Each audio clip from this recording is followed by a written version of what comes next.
bastante, bastante, bastante feo el internet. Ok. Lo que estás viendo en pantalla es a Mark Zuckerberg, el fundador de Facebook, una de las personas más ricas del planeta y alguien que, en el momento en que se grabó esto, tenía muchos problemas. Había sido llamado por las autoridades del gobierno de los Estados Unidos para declarar y responder preguntas muy serias debido a un escándalo reciente. Los datos de millones de usuarios se filtraron y una empresa los usó para manipular las elecciones presidenciales. Ok, ya va. Cálmense ahí, cálmese pueblo, cálmese pueblo. Cálmese pueblo. Porque esto va a estar bueno. Claro que sí, estoy rodando mi tanquecito con agua donde estoy sentado. Esto va a estar bueno.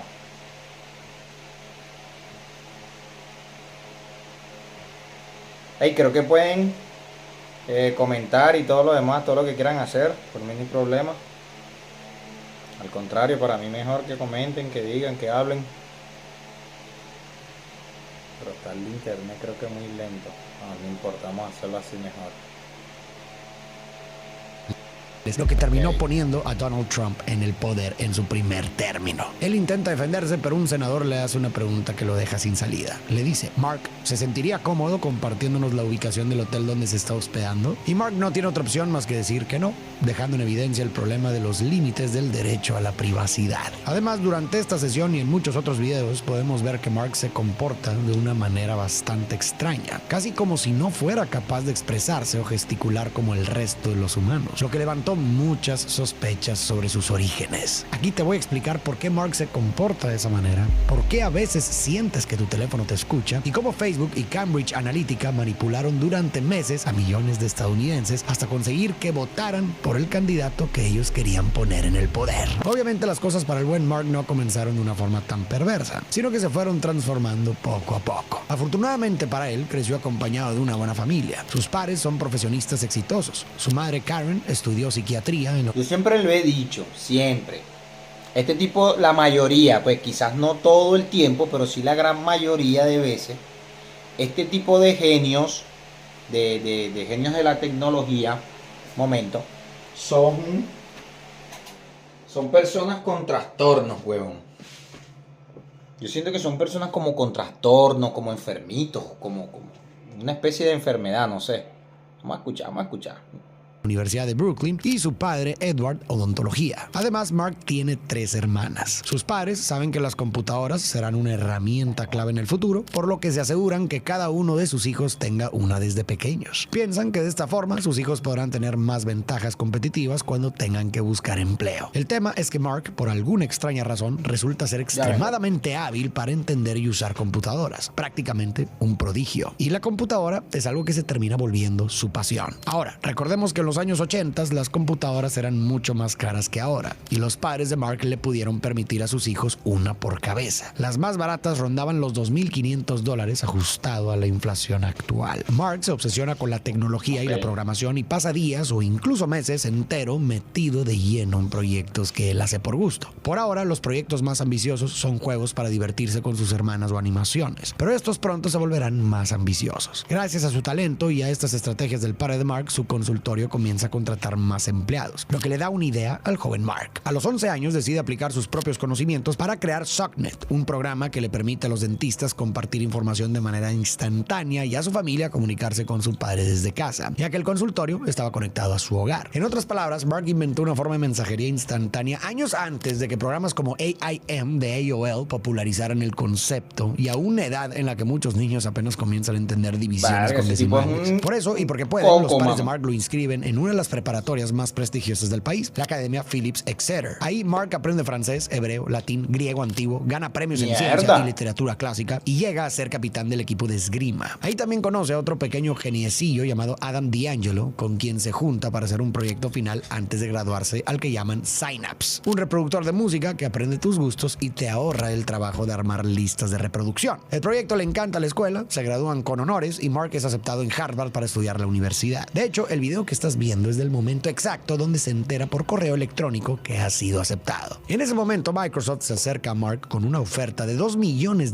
por Synapse, pero el trato incluía trabajar algunos años con ellos, lo que significaba posponer su entrada a Harvard. Por eso, Mark rechaza la oferta y en cambio decide, junto a su amigo, regalar el software a todo Internet. En otoño del 2002 entra a Harvard, el lugar en donde los alumnos son igual o más capaces de inventar un trabajo. Se da el lujo de regalar el software, imagínate. Ahí elige las carreras de psicología y ciencias de la computación. 2 estudios que combinados le darán la capacidad de programar y además de entender el comportamiento humano, lo que será clave para el desarrollo de las redes sociales que está por crear. En Harvard, Mark se hace amigo de Eduardo Saverin, un brillante estudiante de negocios e hijo de un rico empresario brasileño. Es el tipo de estudiante de Harvard que se presenta a clase en traje, su Biblia es padre rico, padre pobre y busca cualquier oportunidad de hacer un buen negocio. Al comenzar su segundo año en Harvard, Mark se da cuenta de que muchos eligen sus clases basados en si algún amigo, chica o chico estarán en la misma clase, lo que provoca caos cuando se abren los cupos y los pasillos llenos de estudiantes revisando una y otra vez las listas. Para solucionarlo, Mark crea Course Match, una página web que muestra en tiempo real qué estudiantes se han inscrito en cada clase, y aquí es donde inicia la película de The Social Network, la cual está muy inspirada en el libro Los Millonarios Accidentales, que cuenta la historia de la creación de Facebook desde la perspectiva o sesgo de Eduardo Saverin, lo que será importante porque el Mark y el Eduardo terminaron muy mal.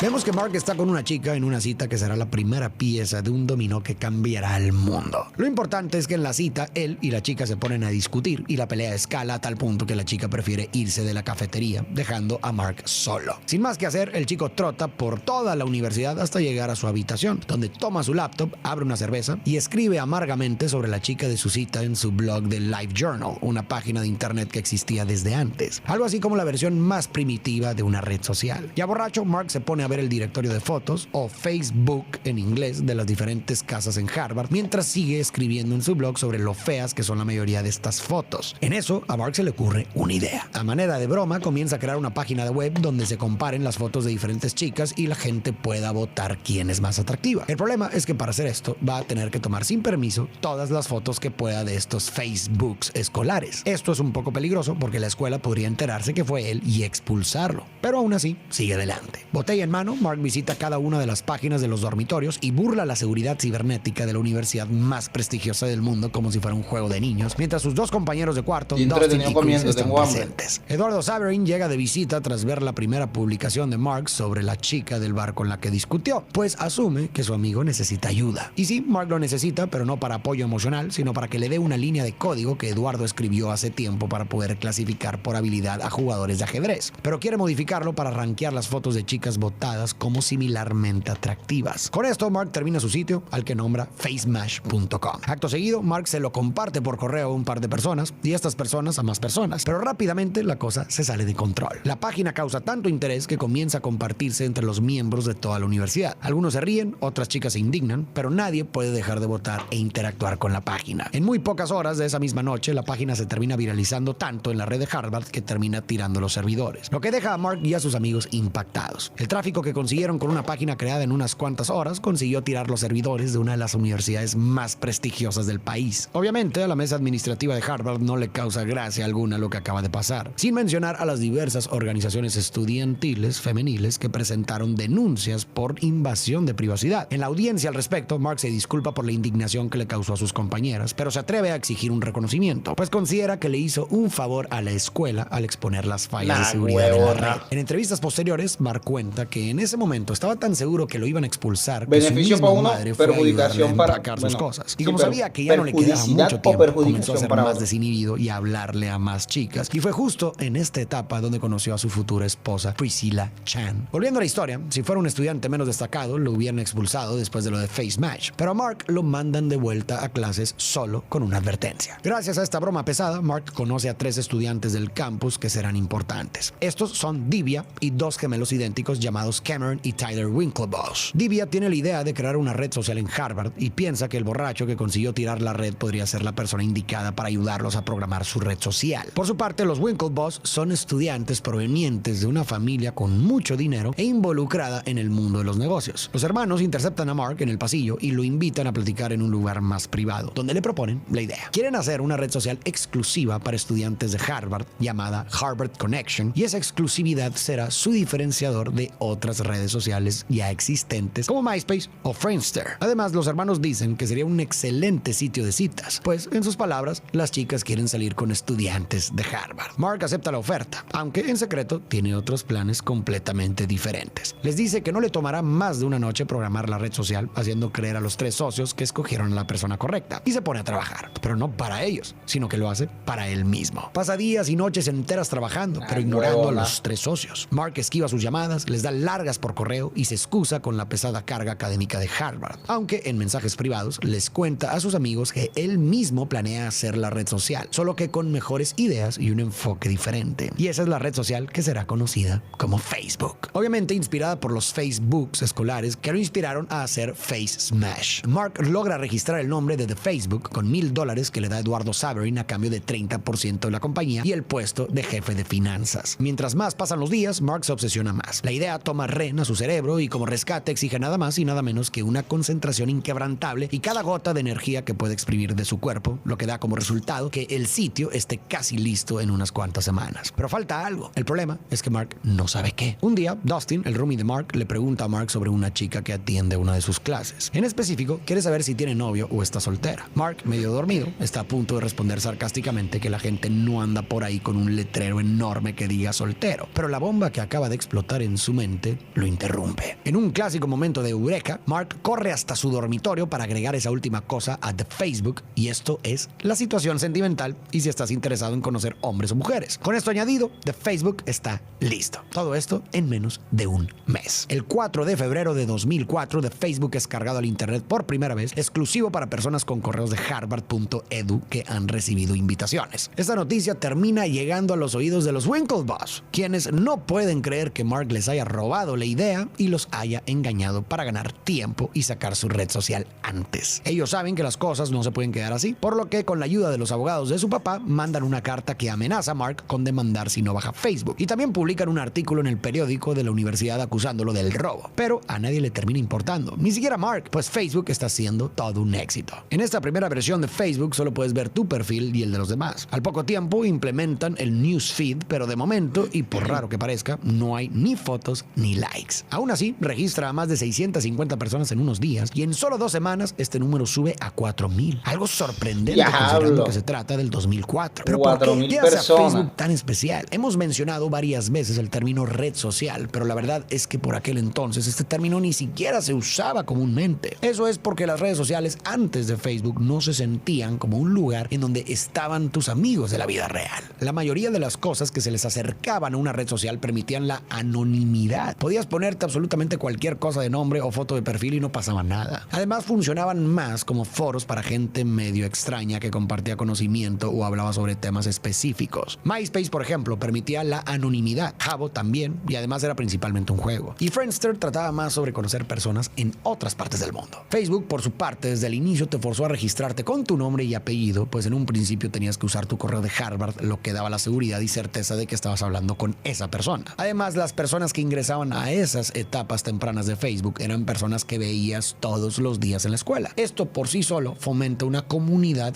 más positiva y gratificante. Un ejemplo algo gracioso, locura, pero que demuestra esto perfecto, lo dio Mark en una conferencia en aquellos años. Ahí contó que en otras redes sociales tenían que tener empleados moderando las publicaciones, pues al ser cuentas anónimas a nadie le importaba subir lo que fuera porque no había una reputación personal que manchar. En cambio, en Facebook solía ser muy raro que se publicaran cosas así porque no era anónima. Así que los usuarios debían de comportarse de una forma socialmente aceptable. Además, el contexto es muy importante. Era principios de los 2000 y el internet no era lo que es hoy. Aún pesaba el miedo provocado por la burbuja.com y por películas como Matrix o Hackers, películas que presentaban la red como un lugar peligroso y lleno de inadaptados. Ahí es donde Facebook rompió con todo. Fue de las primeras plataformas donde la gente se sintió segura de mostrarse tal cual era. ¿Por qué? Porque solo quienes tú aceptabas podían ver tu perfil, las opciones de privacidad eran claras y flexibles y tú tenías el control total de tu información. Además, Facebook era increíblemente fácil de usar, lo que permitió que personas sin interés previo en tecnología también se sumaran. Esa combinación de simplicidad, control y seguridad fue parte fundamental de su explosivo crecimiento. Sabiendo que tiene que transmitir una imagen buena hacia el mundo, Mark se disculpa en el periódico por lo sucedido con FaceMash y jura que la privacidad en Facebook es su prioridad número 1. Pero la realidad es que, tristemente, esta no va a ser la última vez que escucharemos una disculpa pública de Mark, en especial por cuestiones de privacidad. Mark decide comenzar a expandirse a Stanford, Yale y Columbia, otras universidades de prestigio internacional. Para esto, enlista en la empresa a sus dos compañeros de cuarto, Chris Hughes y Dustin Moskovitz, ambos estudiantes de economía. El primero como vocero oficial y el segundo como programador de cabecera. Dustin ni siquiera sabe programar, pero muestra tanto interés en el proyecto que Mark lo enseña y hasta le ofrece un 5% de la compañía. Definitivamente un excelente roomie. No como el tuyo, que ni los platos lava. Facebook continúa esparciéndose entre los estudiantes como espuma y para finales de mayo se convierte en una red social con más de 200,000 usuarios. Decir que Divya y los Winklevoss están furiosos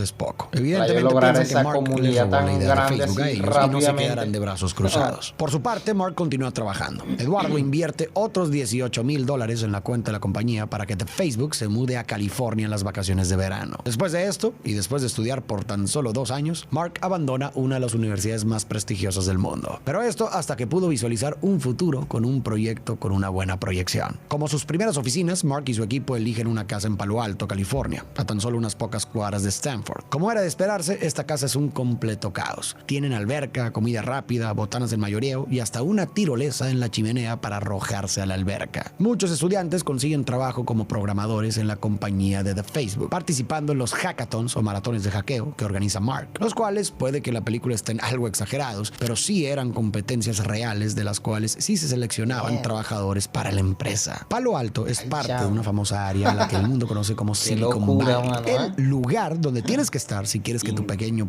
.com se convierta en un gigante como Google, Apple. El pobrecito que empezó de la nada, los pobrecitos que empezaron de la nada, no acompañar a Mark vendían caramelo en la esquina.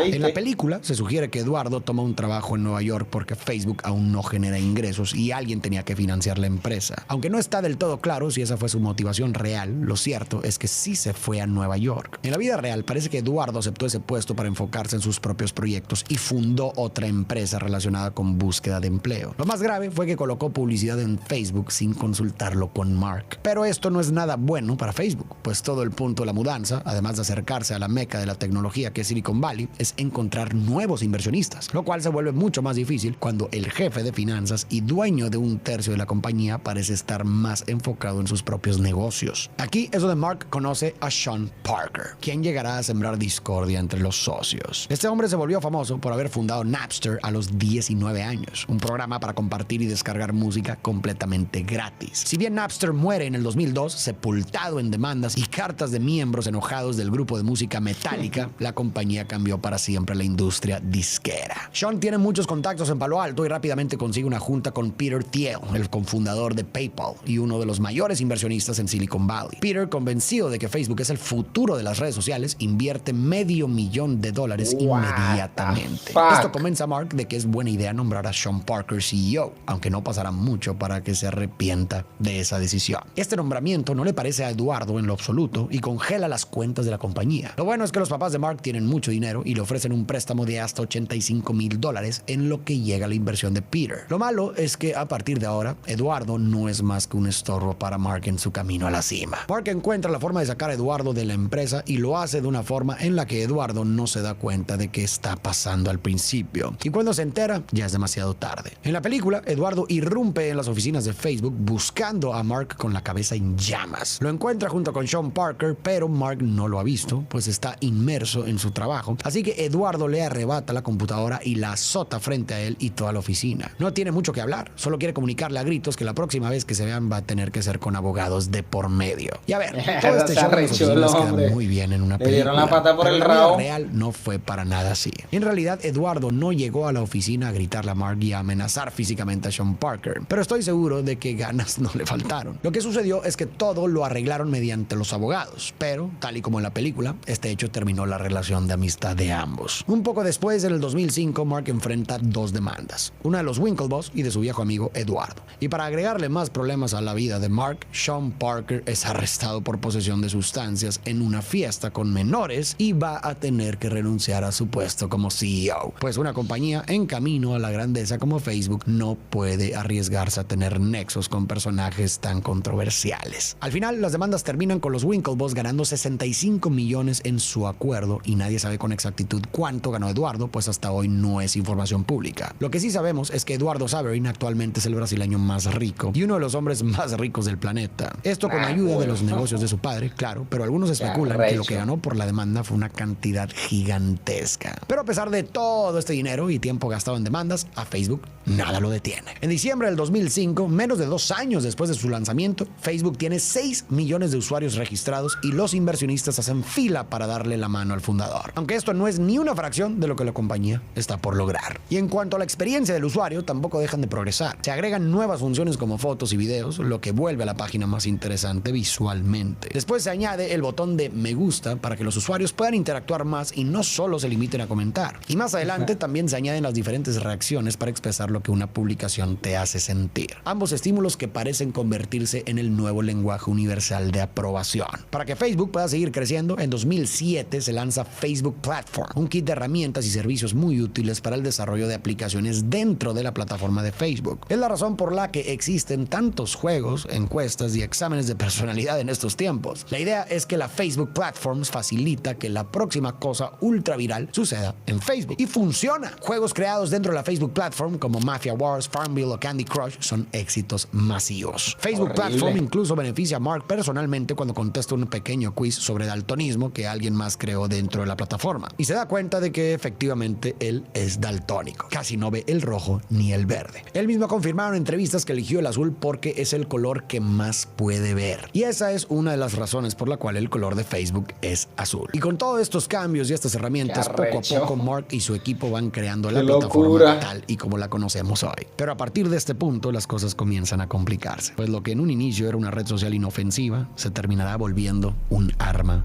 política. Vamos a entrar en terrenos un poco técnicos, así que presta atención. La misión pública de Facebook es hacer el mundo más abierto y conectado. Pero su verdadero valor va mucho más allá de las interacciones sociales. Facebook registra e historializa todo lo que hacemos en la plataforma. Cada clic, comentario, publicación o reacción se convierte en datos que se almacenan. Y ese es, en realidad, el corazón de su negocio. Lo que hace con toda esa información que recopila día tras día. El problema es que esto de guardar, proteger y usar la información se le terminó saliendo de las manos al buen Mark y ocasionó que el mismo gobierno de Estados Unidos lo citara a declarar ante el Tribunal de Legisladores del Gobierno. Así que para entender cómo terminó en un problema legal tan grande, primero debemos de comprender los siguientes 3 puntos. Primero, ¿cómo es que Facebook puede recopilar tus datos y las redes sociales pueden saber tanto de ti si solo pones tu fecha de nacimiento y tu nombre? Segundo, ¿cómo es que algo tan simple como tus datos puede ser tan valioso como el petróleo? Y tercero, las dos caras de la moneda, el lado positivo y el lado oscuro del uso de tus datos. Y con oscuro no solo me refiero a hacer que compres más cosas con buena publicidad, sino a literalmente cambiar tu forma de pensar. Y con estos 3 puntos lograremos entender gran parte de por qué Mark terminó siendo interrogado. Entonces el punto número 1 es cómo Facebook recopila datos sobre nosotros. Pues lo hace de todo lo que haces dentro de su plataforma. Los likes que das, los comentarios que escribes, las publicaciones que compartes, los amigos que agregas, las páginas que visitas y hasta el tiempo que pasas viendo cierto tipo de contenido. Incluso cuando no estás usando Facebook directamente, puedes seguir registrando tu actividad si visitas sitios web o aplicaciones que tienen herramientas integradas de la plataforma, como los botones de compartir.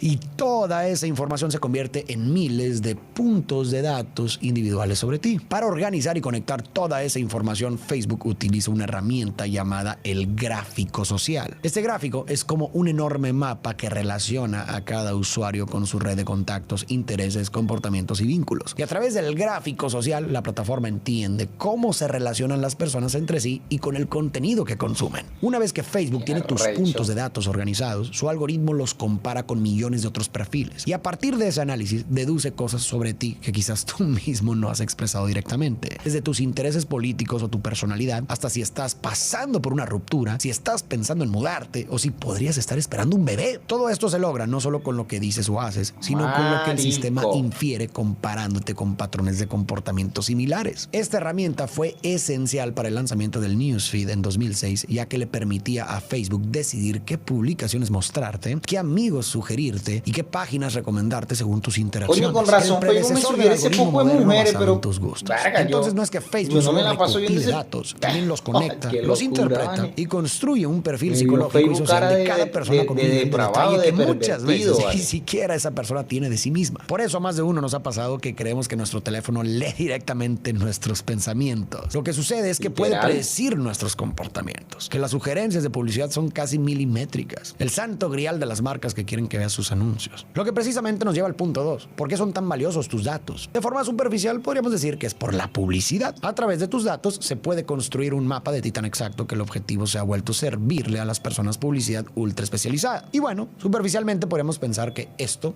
no es tan malo. Si lo ponemos en una balanza, el que las empresas o redes sociales se queden con algunos de nuestros datos no suena tan mal si lo comparamos con las horas de entretenimiento que nos dan, ¿verdad? Pero aquí es cuando la cosa se pone más turbia y toma forma de una empresa llamada Cambridge Analytica. Esta se definía a sí misma como una agencia de modificación de comportamiento y lo lograban con una fórmula simple: psicología conductual más Big Data más engagement dirigido. El resultado: cambiar el comportamiento de las personas. Puede sonar complicado, pero te lo explico con un ejemplo. Las elecciones entre Donald Trump y Hillary Clinton, donde Cambridge Analytica tuvo un rol fundamental. Todo comenzó con un investigador llamado Alexander Kogan, quien creó una app dentro de Facebook a través de Facebook Platform llamado This is Your Digital Life. Se presentaba como un test de personalidad interesante, algo parecido a esos quizzes que se pusieron de moda, tipo responde estas 10 preguntas para saber qué sabor de helado eres, pero con un enfoque un poco más serio. Aproximadamente 270,000 personas hicieron el test y autorizaron a la app a acceder a sus datos personales: nombre, ubicación, likes, etc. Y también a los datos de sus amigos, pero sin que esos amigos lo supieran ni dieran su consentimiento. Ahí es donde se encontró y explotó un vacío legal en las políticas de privacidad de Facebook. Debido a la política de Facebook en ese momento y un error en su seguridad, esa app pudo recolectar datos de hasta 50 millones de usuarios y después Kogan vendió esos datos a Cambridge Analytica, lo cual violaba las políticas de Facebook. Pero a Cambridge Analytica tampoco le importó y usó estos datos de 50 millones de personas, más otros datos que ya había recolectado antes de campañas presidenciales anteriores en Estados Unidos, para comenzar a ejecutar su plan de hacer que Donald Trump ganara las elecciones. A partir de todas estas bases de datos masivas, Cambridge Analytica construyó un modelo que extraía puntos de datos para predecir la personalidad de cada adulto en Estados Unidos. Y como la personalidad influye en el comportamiento y el comportamiento en el voto, pudieron dirigir contenido digital altamente personalizado a grupos específicos. Aunque tenía datos de millones de votantes, no se enfocaron en todos por igual. Su objetivo principal eran los llamados persuadibles, personas que aún estaban indecisas sobre a quién votar y que por lo tanto podían ser influenciadas. Los había en todo el país, pero los más importantes estaban en estados clave o pendulares como Michigan, Wisconsin, Pensilvania y Florida. Cada estado se dividió en distritos y se identificaban, por ejemplo, 22,000 votantes influenciables en un solo distrito. Si lograban cambiar la opinión de los suficientes votantes en los distritos adecuados, el estado completo podía inclinarse hacia los republicanos, es decir, hacia Trump. ¿Cómo los influenciaban? El equipo diseñaba contenido específico para cada persona. Los bombardeaban con videos, blogs, artículos, sitios web y anuncios en todas las plataformas imaginables. Todo hecho a medida, sabían qué tipo de persona eras, cómo pensabas, qué te preocupaba y por lo tanto qué mensaje necesitabas para convencerte de votar por Trump. Por ejemplo, si eras una madre soltera preocupada por la seguridad de tus hijos, podías recibir anuncios alarmantes sobre violencia en barrios cercanos y promesas de mano dura por parte de Trump. En cambio, si eras un joven blanco desempleado, te aparecían videos sobre inmigrantes robando trabajos, entre comillas. A cada uno le mostraban el mensaje que más le podía afectar emocionalmente. Y como nadie más veía lo que tú veías, nadie podía cuestionarlo o contrastarlo. Pero esto no era una pieza de contenido aislada, sino que literalmente bombardeaban con cientos de publicaciones para moldear la opinión del usuario. En palabras de la propia empresa, es como un boomerang. Nos envías tus datos, los procesamos y te los devolvemos en forma de un mensaje personalizado para cambiar tu comportamiento. Y justamente así fue. Donald Trump ganó las elecciones de 2016 con un margen mínimo, pero ganó. Y hago énfasis en mínimo porque puede ser que sin toda esta campaña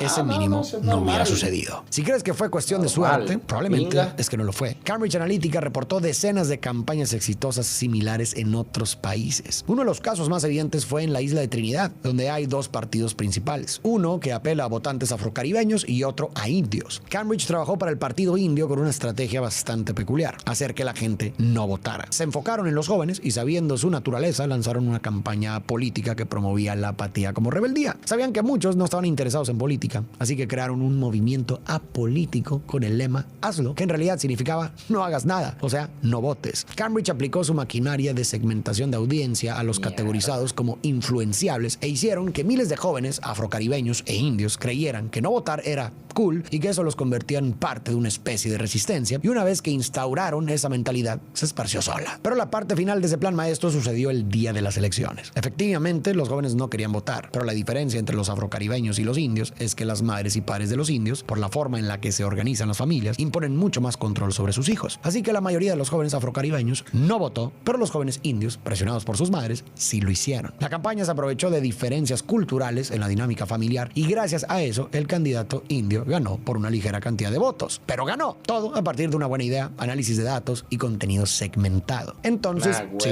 se puede argumentar que la mente maestra detrás de muchas de estas elecciones no fue Facebook, sino Cambridge Analytica. Pero nada de esto habría sido posible si Facebook hubiera tenido un buen sistema de protección de datos. Por este escándalo, Mark tiene que dar la cara frente al gobierno de los Estados Unidos, pues es citado a testificar frente al Congreso, lo que se convierte en una de las audiencias más vistas en la historia. En ocasiones anteriores, cuando Mark ha estado del lado de una entrevista complicada, tiende a sudar y verse muy nervioso, pero esta vez eso no puede pasar. Por eso Mark se preparó con sus abogados, haciendo ensayos de las preguntas más difíciles y las acusaciones más severas. Y se nota, este Mark está calmado y seco. Todo lo que dice hace sentido, tiene respuestas perfectas para casi todas las preguntas y sí, se disculpa. Es lo primero que hace. Acepta sus errores y su responsabilidad como líder de una de las compañías más importantes de la sociedad moderna. Pero el objetivo de Mark aquí es convencer a los senadores de que el supervillano de todo es Alexander Kogan, el investigador que vendió los datos a Cambridge Analytica, y evitar a toda costa que el gobierno imponga alguna ley que pueda afectar el status quo. Por eso Mark defiende la práctica de guardar datos y rastrear la actividad de los usuarios como otra de las formas en las que Facebook se esmera en cumplir esa misión tan importante de conectar al mundo. Pero el senador Dick Durbin le hace unas preguntas a Mark que llegan al fondo del asunto de una forma muy elocuente. Señor Zuckerberg, ¿nos diría usted el hotel en el que se quedó anoche? ¿Nos diría usted los nombres de las últimas 10 personas con las que ha hablado por mensaje? Frente a quizá miles de millones de personas en el mundo entero, además de las físicamente presentes, Mark responde lo obvio: no. La audiencia en sí no es un desastre para Mark. La mayoría de las preguntas son sumamente fáciles de contestar o de evadir, pues muchos de los senadores se muestran ignorantes respecto a los hechos, el funcionamiento de Facebook y en general la industria tecnológica. Después del escándalo de Cambridge Analytica, la imagen de Mark Zuckerberg y de Facebook quedó marcada. Muchos los comenzaron a ver como un tipo y una empresa sin alma y dispuestos a vender tu información al mejor postor con tal de ganar dinero. Pero viendo los videos de la audiencia del Senado noté algo un tanto peculiar. La mayoría de los legisladores ni siquiera sabían qué preguntar. Hacían consultas básicas, técnicas, malentendidas y en muchos casos parecía que ni siquiera entendían cómo lucraba una empresa como Facebook. Y lo que noté es que esa escena me pareció una especie de metáfora, donde Mark representaba al veloz e implacable mundo de la tecnología y los senadores representaban a las leyes lentas, tratando de regular un entorno que ya se les escapó de las manos. Y algo a aclarar es que lo único realmente ilegal que hizo Cambridge Analytica fue violar las normas de protección de datos de Facebook al usar información obtenida sin el consentimiento adecuado. Pero más allá de eso, todo lo que hicieron con esos datos después, segmentar, perfilar, influenciar, fue completamente legal. De la misma forma, Facebook no vendió información, pero sí cometió el error de tener fallos en su seguridad. Pero recolectar y vender esos datos tampoco es nada ilegal, siempre y cuando hayas aceptado las normas y políticas que nadie nunca lee. Teniendo esto en cuenta, a mí no me parece que Mark o Cambridge sean el problema, pues simplemente hicieron lo que haría cualquier empresa. El problema es de nosotros que no leemos ni nos informamos de las cuestiones y como cómo las leyes funcionan. tardan mucho en entender las problemáticas nuevas, en reaccionar, en legislar, se crean estos vacíos donde las empresas aprovechan al máximo. Y lo harán siempre, mientras no haya una ley que lo impida o lo regule. Es como las fábricas que durante años arrojaban residuos tóxicos a los ríos porque era más barato que tratarlos correctamente. Sabían que estaba mal, pero también sabían que no era ilegal. Y mientras no existieran leyes ambientales, lo más rentable siempre iba a tender a ganar. Con las empresas de tecnología pasa lo mismo. Si no hay leyes que las regulen, harán lo que sea más rentable, no por maldad necesariamente, sino porque la lógica del capital no se basa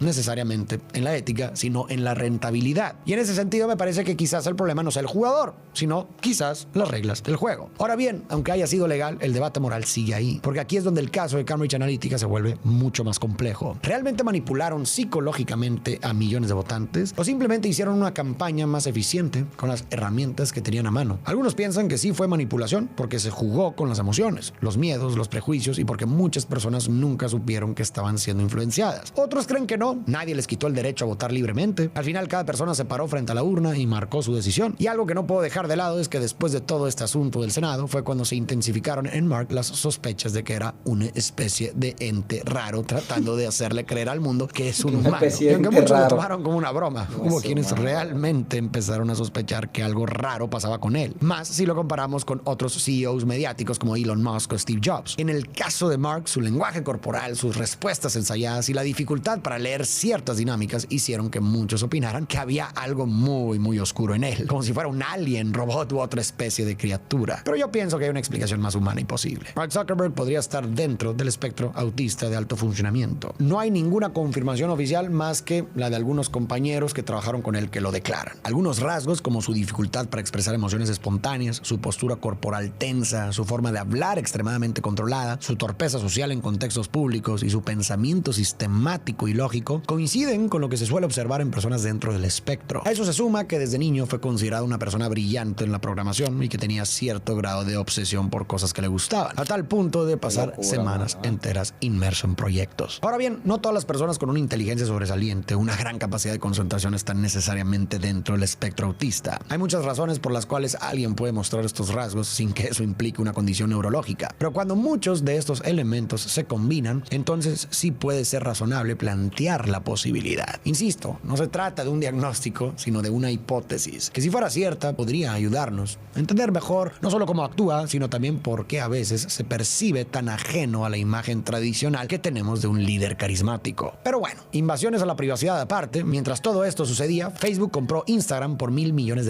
y WhatsApp por $19.000 millones y también hace pública la empresa de Facebook. Cuando esto sucede, se incrementa de la noche a la mañana el valor de Facebook a 104 miles de millones de dólares. Con esto, Mark se siente más tranquilo de pagar una boda, así que el día después, Mark se casa con su novia de la época de Harvard, Priscilla Chan. Además de que se vuelve una persona mucho más mediática. Pero por muy mediática que sea y por mucho que se trate de comportarse lo más tranquilamente posible durante las audiencias, el escándalo por Cambridge Analytica hace estragos y erosiona irremediablemente la confianza pública en la compañía y en Mark, por más disculpas y entrevistas que haga abogando por su inocencia. La consecuencia de todo esto que más le duele a la compañía, aunque no necesariamente a Mark, es que se convierte en la primera en la historia en perder $100.000 millones en un día. En cuanto a lo personal, aunque Mark ya era una de las personas más ricas del mundo en 2008, no vivía como una persona adinerada, rentando un departamento de una habitación y durmiendo en el piso. Pero ahora la cosa es muy distinta. Vive en una mansión construida en 400 hectáreas que compró en una isla de Hawái. Tiene 3 hijas, un perro llamado Bestia y una de las empresas mejor evaluadas en el mundo, pero que necesita un pequeño ajuste, y ese es cambiar el nombre de la empresa a Meta, ya que es mucho más que una red social. Es, en sus propias palabras, una empresa que desarrolla tecnología arraigada en la conexión humana que une a las personas. Por eso compra el Oculus VR, ahora llamado Reality Labs, por $2.000 millones,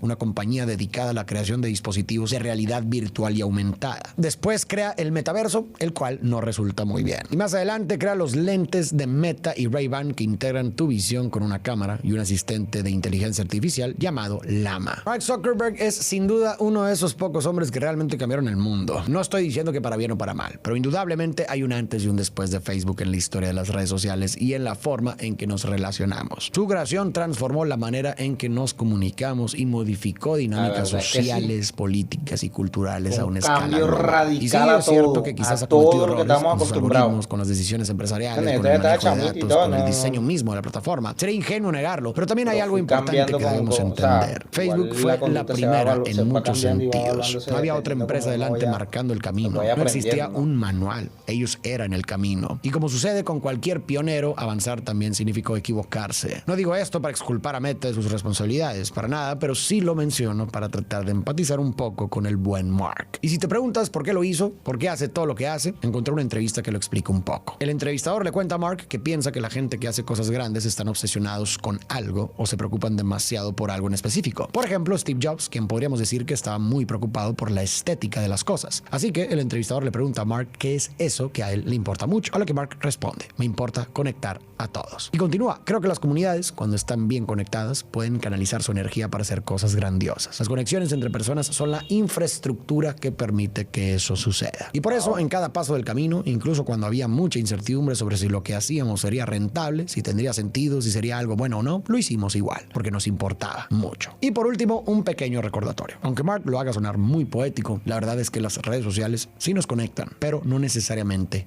nos unen. Seguimos siendo seres humanos con cerebros que no han cambiado tanto desde que vivíamos en cuevas. Somos profundamente sociales y aunque chatear por mensajes, mantener la racha en TikTok con tus amigas o hacer llamadas mientras juegas League of Legends puede sentirse como cercanía, es eso no parece reemplazar el contacto humano real. Claro, las redes sociales también tienen un lado constructivo, nos permiten ver a nuestros papás cuando están lejos, mantener el contacto con amigos que ya no viven en nuestra ciudad, y abrir conversaciones que quizá en persona no nos hubiéramos atrevido a tener. Pero aún Cambió así, mucho la manera de el estar comunicarnos, presentes los unos la con los manera de ver otros, el de mundo. cuerpo y alma. Así que por si Lo que habías estaba olvidado, lejos recuerda por que las los redes amigos sociales también está tienen cerca. cuerpo. Así que sal y Aunque haz no lo es que lo sea mismo que contigo. Y si presenciarlo, sientes que no tienes a nadie cerca, pero recuerda que siempre hay puertas que arrecho. puedes tocar. Un hobby, un deporte, una clase, una materia, un grupo, un trabajo, un curso o incluso un simple